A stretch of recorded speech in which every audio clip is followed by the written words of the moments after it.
السلام عليكم ورحمة الله تعالى وبركاته. وعليكم السلام. الحمد لله كفى والصلاة والسلام على رسول الله صلى الله عليه وسلم وعلى آله وأصحابه أجمعين. أما بعد، فأعوذ بالله من الشيطان الرجيم. بسم الله الرحمن الرحيم. وقضى ربك ألا تعبدوا إلا إياه وبالوالدين إحسانا. صدق الله العظيم. وعن أبي هريرة رضي الله تعالى عنه قال قال رجل يا رسول الله من أحق بحسن صحابتي؟ قال أمك. قال ثم من؟ قال أمك. قال ثم من؟ قال أمك. قال ثم من؟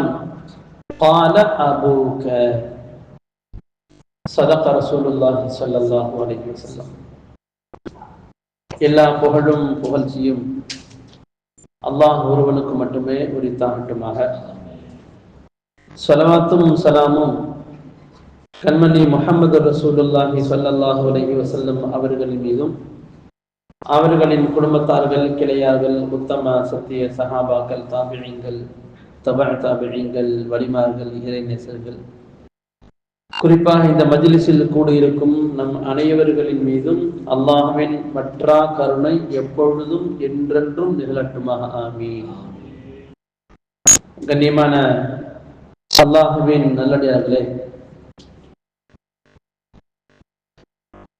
பெற்றோர்களுக்கு நாம் செய்ய வேண்டிய கடமை, நம்மை பெற்ற தாய் தகப்பன் இவர்களுக்கு பிள்ளைகளாக இருக்கக்கூடிய நாம் என்ன செய்ய வேண்டும், நம்முடைய கடமைகள் என்ன, நீண்ட ஒரு செய்தியை நம்ம சுருக்கி நம்ம பார்ப்போம். சொல்லலாம் சுருக்கி தான் பார்க்குறோம். லேட் ஆயிடுச்சுமோ, டைம் ஆயிடுச்சுமோ, இதெல்லாம் வருஷமா ஓடிக்கிட்டு இருக்கு. என்ன புதுசா சொல்றீங்கன்னு கேட்குறீங்க சில பேர். சுருக்கியே சொல்லுவோம் சார், இல்லை சுருங்கி போய் சில காலம் போவோம்.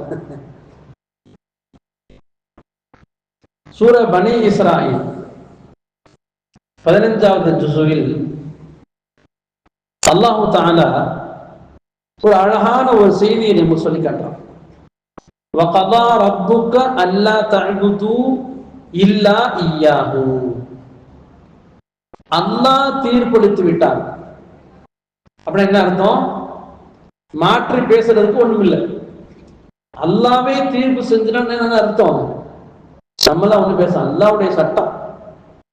وَقَضَى رَبُّكَ أَلَّا تَعْبُدُوا إِلَّا إِيَّاهُ. என்ன தீர்ப்பளிச்சான் அல்லாஹ் தஆலா?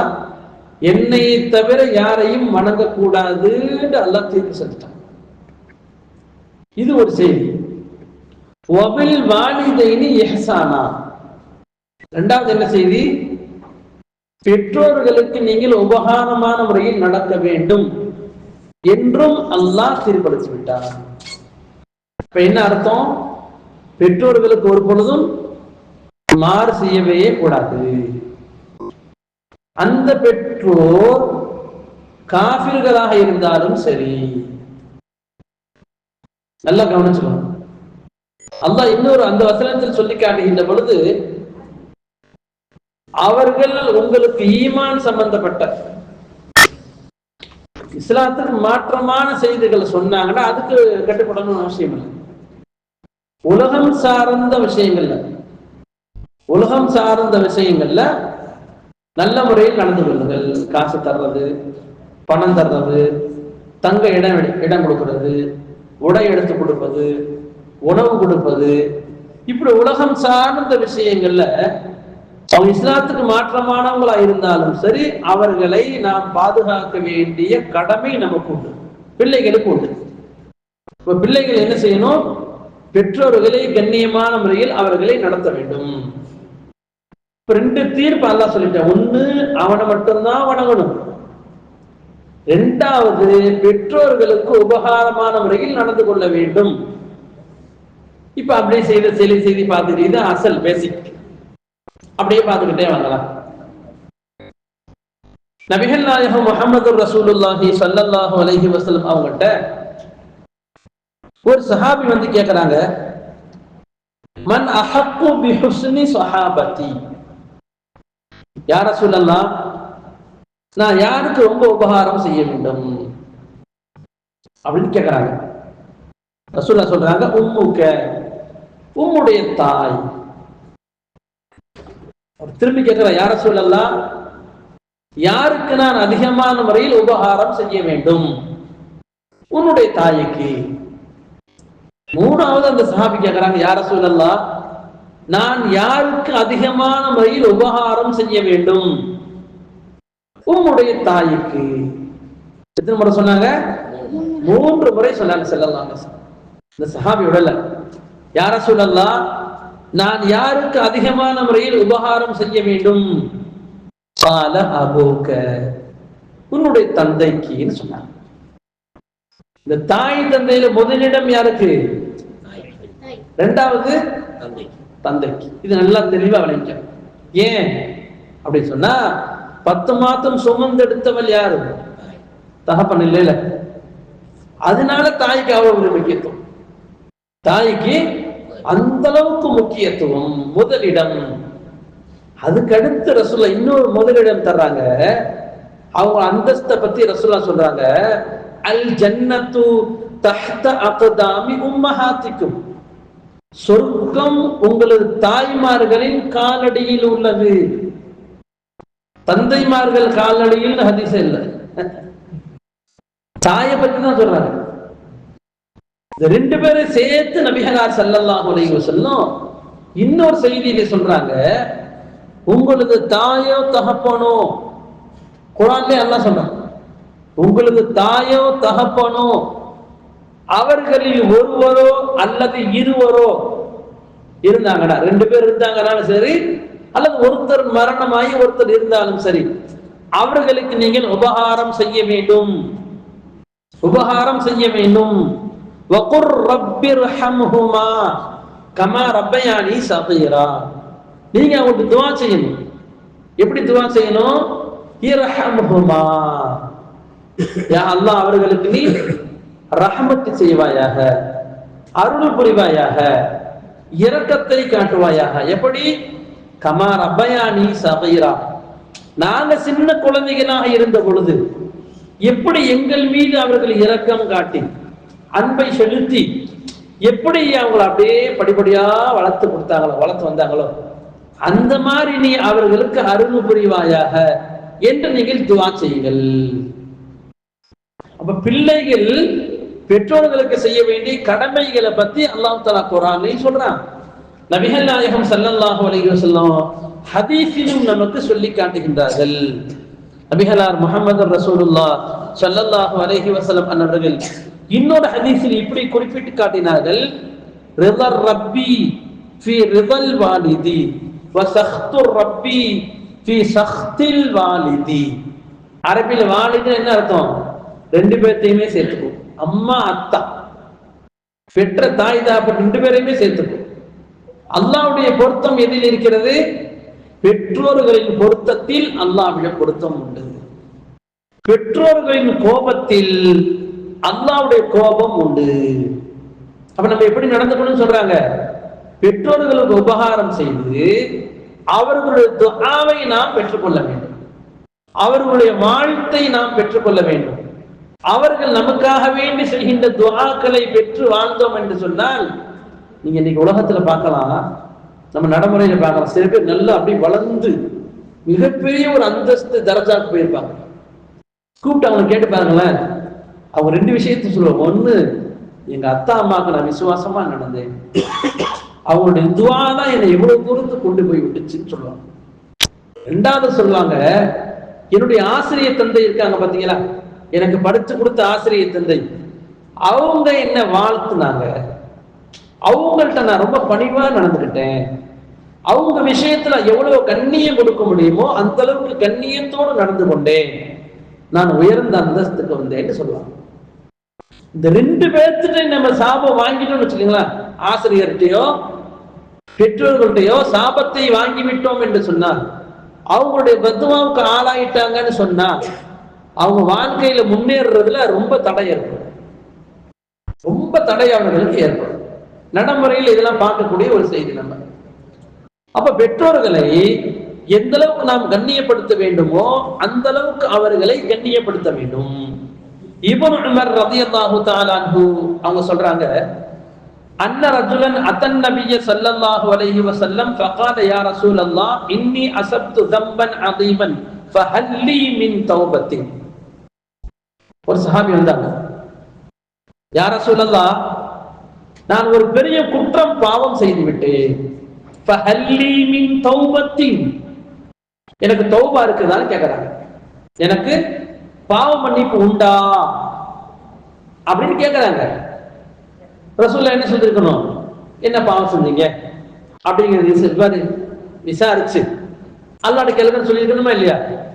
ரசூலுல்லாஹ் அதெல்லாம் சொல்லல. சாபி கேட்ட கேள்விக்கு நபிகள் நாயகம் ஸல்லல்லாஹு அலைஹி வஸல்லம் கேக்குறாங்க, ஃபஹல்லக மின் உம்மின் உனக்கு அம்மா இருக்காங்களான்னு கேட்டாங்க, உனக்கு தாய் இருக்காங்களா? அந்த சாபி சொல்றாங்க லாங்கிறார், இல்ல எங்க அம்மா மௌத்தாயிட்டாங்க யார சொல்லலாம், எனக்கு அம்மா இல்ல. ரசூலுல்லாஹ் அடுத்து கேக்குறாங்க, உங்க அத்தா இருக்காங்க கேட்டுக்கலாமா இல்லையா? அத்தா அவங்க கேட்கல. ரசூலுல்லாஹ் அண்ணா என்ன கேக்குறாங்க, ஃபஹல்லக மின் ஹாலத்தின் உனக்கு சின்னமா இருக்காங்களான்னு கேக்குறாங்க, உனக்கு சின்னமா இருக்காங்களா காலா இருக்காங்களான்னு கேட்காங்க. காலுங்கிறது அரபி வார்த்தை, தமிழ்ல காலமாங்கிறோம்ல காலாங்கிறோம்ல, இது அரபி வார்த்தை புழக்கத்திலே வந்துருச்சு நம்மள்ட்ட. ஃபஹல்லக மின் ஹாலத்தின் உனக்கு சின்னமா இருக்காங்களா காலா இருக்காங்களா கேக்குறாங்க. கால நஅம் அந்த சாபி ஆமா யா ரசூலல்லாஹ் சொன்னாங்க. ஃபபிர்ரஹா நீங்க என்ன செய்யுங்க, அவங்களுக்கு போய் உபகாரம் செய்யுங்கள். தாய்க்கு அடுத்த அந்தஸ்து எங்க வருது, சின்னம்மா காலா அம்மா கூட பிறந்தவங்களுக்கு வருது. அப்ப எந்த அளவுக்கு நம்முடைய பெற்றோர்களை மதிக்க வேண்டும், நம்மை பெற்ற பெற்றோர்களை எந்த அளவுக்கு மதிக்க வேண்டும், அப்படி மதித்து வாழ்ந்தால் நம்முடைய வாழ்க்கை பின்னால் சிறக்கும். நம்ம ஒரு நாள் கல்யாணம் பண்ணுவோம் இல்லையா, கல்யாணம் பண்ணுவோம்ல, நம்மளுக்கு புள்ள பிறக்கும்ல, அப்போதான் அந்த புள்ள நம்மளை மதிக்கும். அந்த புள்ள என்ன செய்யும், நம்மளை மதிக்கும். நம்மவே அத்தா அம்மா மதிக்காம நடந்தா அந்த புள்ள என்ன செய்யும், நம்மள கரெக்டா சொன்னீங்க பாத்தீங்களா, நல்லா வாங்கிடுச்சு பசங்க. அப்ப நம்ம எப்படி இருக்கிறோமோ அது அப்படியே பிரதிபலிக்கும். ஒரு பந்து இருக்கு பாத்தீங்களா, பந்த தூக்கி வேகமா செவுத்துல இருந்தா என்ன ஆகும், அவ்வளவு வேகமா நம்மகிட்ட வரும். கரெக்ட், எவ்வளவு வேகமா அடிச்சோமோ அந்த ஸ்பீடுக்கு வரும். அப்ப எப்படி நம்ம இப்படி நடக்கிறோமோ அப்படியே பின்னாடி நமக்கு நடக்கும். தமிழ்ல சொன்னா இது வேற மாதிரி சொல்லலாம், செய்வினை. செய்வினை நம்ம எதை செஞ்சோமோ அது அப்படியே நம்மளுக்கு பின்னாடி நடக்கும். ஒரு ஆளு குழி தோன்றோம் அப்படின்னா நம்ம பின்னால் தோண்டிட்டு இருக்கான்னு அர்த்தம். இது தமிழ்ல தான் சொல்ற வார்த்தை. அப்ப நம்ம எப்படி நடக்கிறோமோ அது மாதிரி நமக்கு நடக்கும். இப்ப பெற்றோர்களை மதிக்க வேண்டிய கட்டாயத்தில் நாம் இருக்கின்றோம். அல்லாஹ் சொன்னது ஒரு செய்தி, சுயநலமா நம்மளுக்கு ஒரு செய்தி இருக்கு. என்ன, நம்ம கரெக்டா நடந்தா நம்ம பிள்ளை பின்னாடி சரியா நடப்பாங்க. அப்ப அல்லாஹ் சுப்ஹானஹு வ தஆலா கண்மணி முஹம்மது ரசூலுல்லாஹி ஸல்லல்லாஹு அலைஹி வஸல்லம் அவர்களின் மூலமாக நமக்கு பல்வேறுபட்ட செய்திகளை சொல்லி காட்டுறோம். பிள்ளைகள் எப்படி இருக்கணும், பெற்றோர்கள் விஷயத்துல எந்த மாதிரி இருக்கணும். நபிகளார் முஹம்மது ரசூலுல்லாஹ் ஸல்லல்லாஹு அலைஹி வஸல்லம் அவர்கள் தங்களுடைய தாயாருடைய கபருக்கு ஸல்லல்லாஹு அலைஹி வஸல்லம் ஒவ்வொரு வாரமும் வெள்ளிக்கிழமை அன்று ஜியாரத்துக்கு வருவார்கள். உயிரோடு இருக்கும் போது இந்த செய்தி, மௌத்தாம ஆயிட்டாங்க. அப்ப என்ன செய்யணும், அவர்களை ஜியாரத்தை செய்ய வேண்டும், அவர்களுடைய கபருக்கு சென்று துஆ செய்ய வேண்டும். ஒரு சஹாபி வந்து கேட்டாங்க, யா ரசூலல்லாஹ் ஐயு பிர்ரின் அபவைய ஷைஉன் அபர்ரஹுமா பிஹி பஅத மௌத்திஹிமா. உயிரோடு இருந்தாங்க, நாங்க உபகாரம் செஞ்சோம். அவங்களுக்கு மூத்தாயிட்டாங்க. இப்ப மூத்தானதுக்கு பின்னாடி என்ன செய்யறது? ஒரு சஹாபி கேட்டாங்க. நபிகளார் முஹம்மது ரசூலுல்லாஹ் ஸல்லல்லாஹு அலைஹி வஸல்லம் கூறினார்கள், அஸ்ஸலாத்து அலைஹிமா வல் இஸ்திக்ஃபாரு லஹுமா. அவர்களுக்காக வேண்டி நீங்கள் துஆ செய்ய வேண்டும். அவர்களுடைய பாவ மன்னிப்புக்காக வேண்டி நீங்கள் பிழை பொறுக்க அல்லாஹ்விடத்தில் தேட வேண்டும். வ இன்ஃபாது அஹதிஹிமா மின் பஅதிஹிமா. அவர்களுடைய மௌத்துக்கு பின்னாடி அவங்க விட்டு சென்ற சொத்துக்கள் பொருள்களை அவர்களுக்காக வேண்டி செலவு செய்யணும். அவங்க வச்ச சொத்து தானே, அவங்க சம்பாதித்து வச்ச சொத்து தானே. ஏதாவது பள்ளி, மதரசா, ஏழைகள், அனாதைகள், யத்தீம்கள், திருமணம் கேட்டு வர்றவங்க, யாசான் கேட்டு வர்றவங்களுக்கு அப்படி கொடுக்க பழகிக்கணும். நம்ம அவங்க சொத்து, நம்ம சேர்த்தது இல்லை, அவங்க வச்சுட்டு போன சொத்து. அவர்களுக்கு நல்லது சேர வேண்டும்ங்கிற அடிப்படையில இந்த மாதிரி நீங்கள் செய்யுங்கள். அடுத்து சொன்னாங்க, வஸ்ஸிலத்துர் ரஹ்மில்லதி லா தூஸலு இல்லா பிஹிமா வ இக்ராமு ஸதீகிஹிமா. அவங்களுடைய சொந்த பந்தங்கள், குடல் வாழ் ஜனங்கள் இருக்காங்கல்ல, அத்தாவுடைய பெரியத்தா இருப்பாங்க, குப்பி இருப்பாங்க, மாமி இருப்பாங்க, அத்தாவோட சேர்ந்தவங்களா அம்மாவோட சேர்ந்தவங்களா இருக்காங்கல்ல, அவங்களோட நீங்க சிலத்துர் ரஹீம் சேர்ந்து வாழுங்கள். சிலத்துர் ரஹீமோட சிலாதீங்க, சிலத்துர் ரஹீமோடு நீங்கள் சேர்ந்து வாழுங்கள். அடுத்து சொன்னாங்க, வயிக்கராமு சதீகிஹிமா. உங்க அம்மா அத்தாவுடைய தோழர்கள் தோழிகள் இருக்காங்கல்ல, அவங்களுடைய கூட்டாளிகள் நண்பர்கள் இருக்காங்கல்ல, அவங்கள்ட்ட உங்க அத்தா அம்மா எப்படி பிரியமா பாசமா இருந்தாங்க, நீங்க அந்த பாசம் நட்பை நீங்கள் வளர்த்துக் கொள்ளுங்கள்.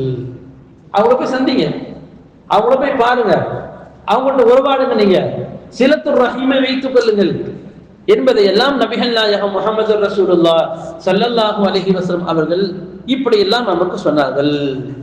சரி, ஸல்லல்லாஹு அலைஹி வஸல்லம் நமக்கு அழகான பல செய்திகளை சொல்லிக் கொடுத்ததோடு கலீஃபா உஸ்மான் ரலியல்லாஹு தஆலா அன்ஹு அவங்களுடைய ஆட்சி காலத்தில் ஒரு சம்பவம் ஒன்று நடக்குது. காபத்துல்லாஹ் அப்படியே பார்வையிட்டுக்கிட்டே வர்றாங்க. காபத்துல்லாஹ்ல உஸ்மான் ரலியல்லாஹு தஆலா அன்ஹு அவங்களுடைய খিলাফத் ஆட்சி காலத்துல காபத்துல்லாஹ்வை பார்வையிட்டுக்கிட்டே வருகின்ற பொழுது ஒரு மனிதர் அப்படியே தவாஃப்ல வர்றாரு, அப்படியே சுத்திட்டே வர்றாரு, காபத்துல்லாஹ்வை சுத்தி தவாஃப் செஞ்சுட்டு வர்றாரு. அவர் தலையில பார்த்தா கூட ஒண்ணு இருக்கு.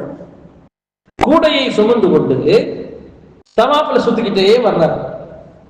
கலீஃபா போய் சொன்னாங்க, ஏப்பா இந்த வேலை உனக்கு, கூடை அங்க ஓரமா வச்சுட்டு தவாஃப் எல்லாம் முடிச்சுட்டு எடுத்துட்டு போலாமேன்னு சொன்னாங்க.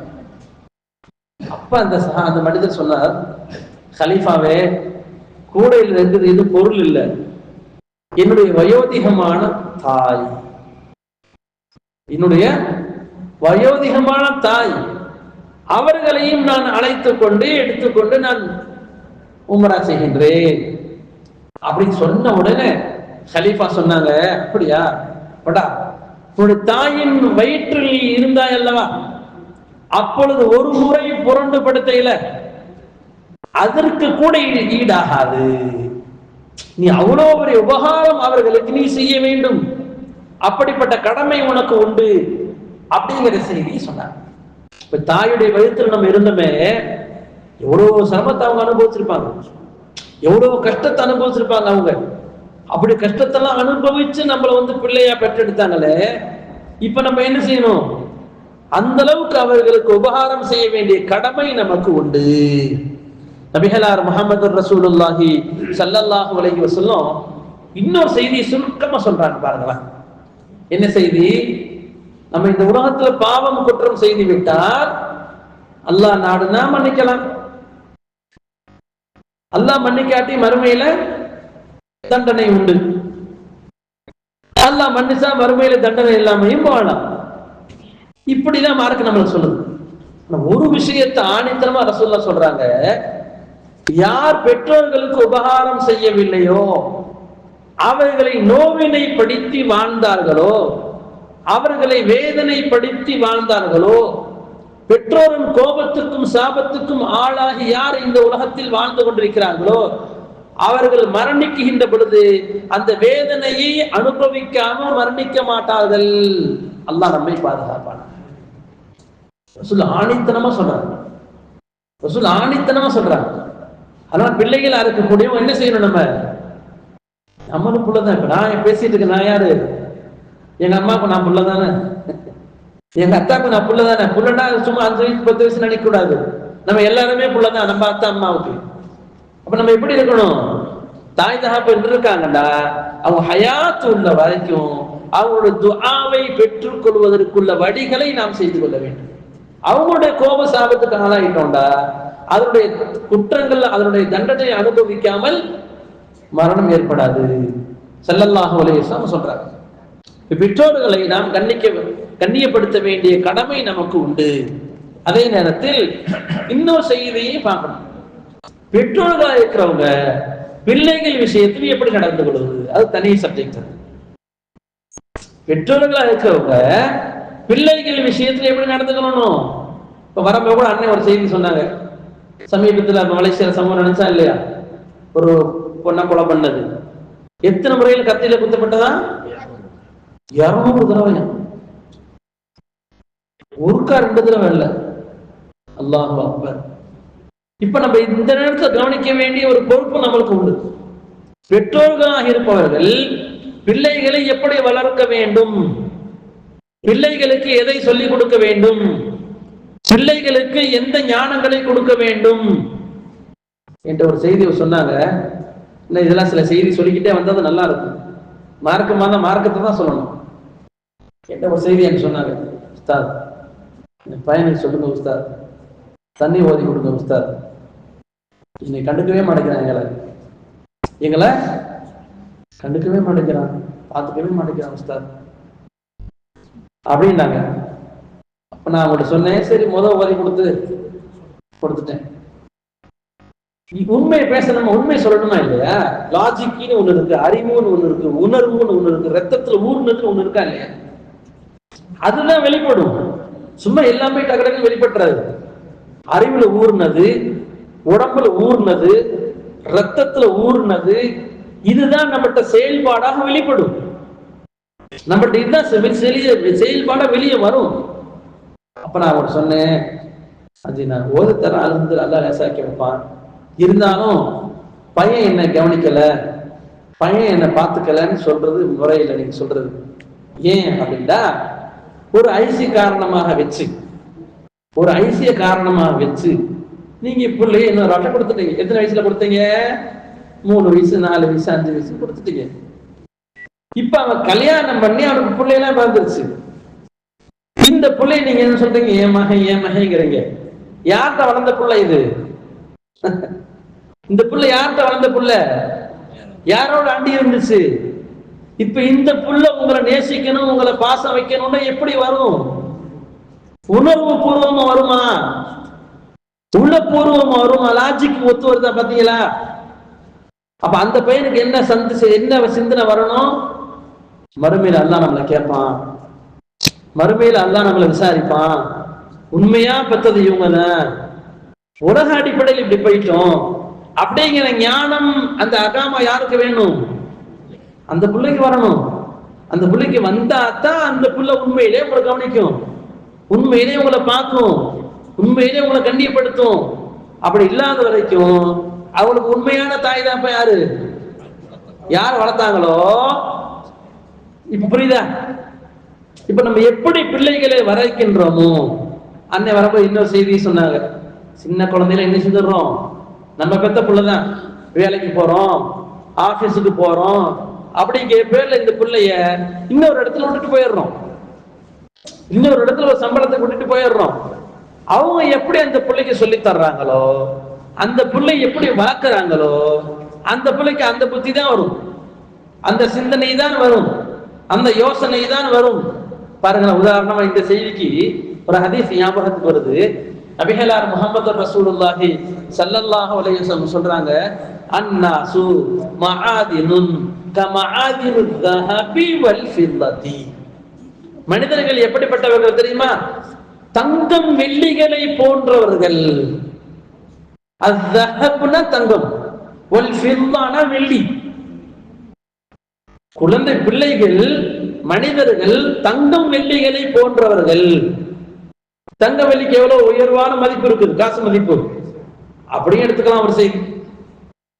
இன்னொரு செய்தி இருக்குது, அந்த தங்கத்தை தங்கமா வச்சு வெள்ளிய வெள்ளியா வச்சு பார்த்தா அழகா இருக்குது, அது சும்மா கட்டி மேலதான் இருக்கும். அதை என்ன செய்யணும்? உருக்கணும்.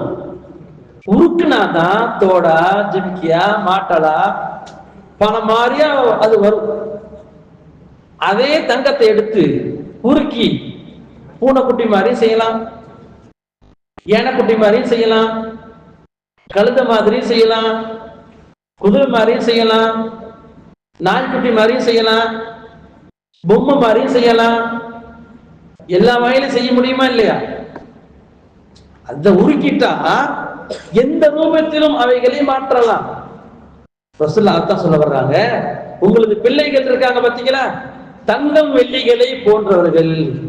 எப்படி நீங்கள் அவைகளை செதுக்குகின்றீர்களோ, எப்படி அவர்களை நீங்கள் உருவாக்குகிறீர்களோ, அந்த பழக்கம் அவர்களிடத்தில் வந்துவிடும். நல்லவர்களாக பழக்கினால் நல்லவர்கள், பொல்லாதவர்களாக பழக்கினால் கெட்டவர்கள். குணாதிசயங்களை உருவாக்குவது ஆரம்பத்திலிருந்தே அந்த குணம் வரணும், ஆரம்பத்திலிருந்தே அந்த பழக்கங்கள் வர வேண்டும். ஆரம்ப காலத்திலிருந்து பிஞ்சிலிருந்தே அந்த பழக்கம் வரணும். அதனாலதான் ரசூலுல்லாஹ் சொல்றாங்க, 7 வயசு ஆயிட்டா சொல்லுவதற்கு நீங்கள் அந்த பிள்ளைக்கு நீங்கள் பழக்குங்கள், சொல்லும்படி சொல்லுங்கள். 10 வயசு ஆயிருச்சா அடிங்கிறாங்க, அடித்த அந்த குழந்தைகளை தொலை வையுங்கள்.